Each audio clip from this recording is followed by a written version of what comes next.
A mendoni që kjo lloj zgjedhje që të fusit të rit në listat e mbyllura dhe të lej ju që keni pas të kontribute në listat e hapura, është e mirë? Unë mendoj nga njëherë që ju keni kaq vjet dhe unë besoj që ti do ta fitosh. Sepse e para je njëri punëtor, e dyta je njëri që fol hapur, dhe duhet një zë si Braçe, siç duhet një zë nga opozita në parlament si Dashej. Duhen, zërat e tillë duhen.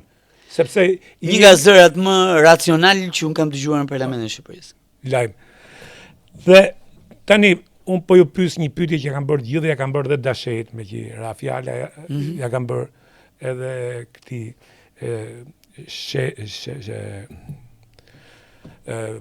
këtij partisë Llapet, si quhet drejt.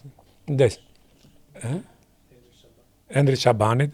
Domethënë, a thash se ai kishte bërë Llapës? Jo, Llapa nuk vjen këtu. Qartë. Llapa nuk vjen këtu.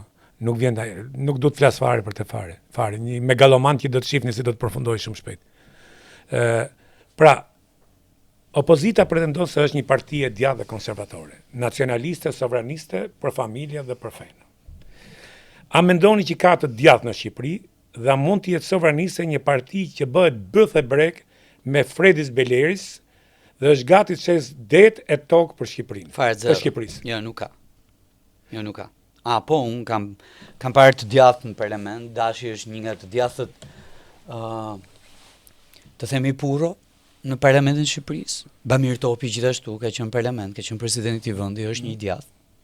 Megjithatë, fillimi deri në fund do të jemi por të kërkosh të djathtë tek këta, për më tepër sovranist dhe nacionalist, në kushtet kur janë këta përgjegjësit kyç për atë marrëveshje të dëmshme në kurrizë të kufive të Shqipërisë, me Greqinë, apo kur janë këta, ata që i kanë dhënë Greqisë arsye pse duhet vihet bëj fushat elektorale në himar, një territor, një popullsi e pastër, qelibar, shqiptare, nga fillimi deri në fund.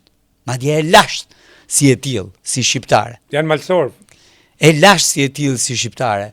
Domethënë, këta nuk meritojnë absolutisht gjë për gjëje. Po mbi të gjitha, të bësh në mënyrën më të shëmtuar të mundshme.